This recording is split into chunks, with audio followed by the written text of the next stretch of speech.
Hello guys, nasa Calaca, Batangas na nga pala si Kabuk.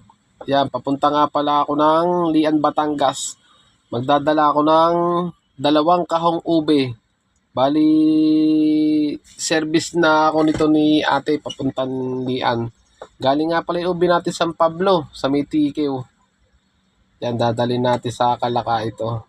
Bali guys,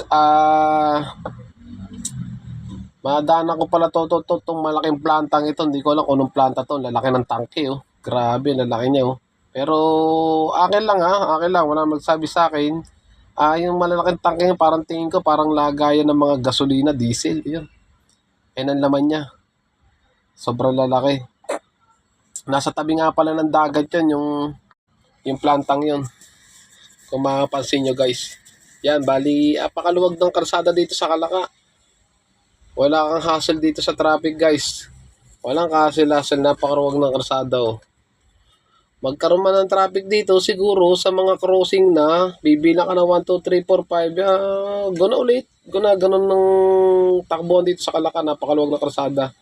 Pero, kahit sabi mo maluwag ang kalsada, dahan-dahan ka pa rin, guys, kasi maraming pedestrian dito, yan.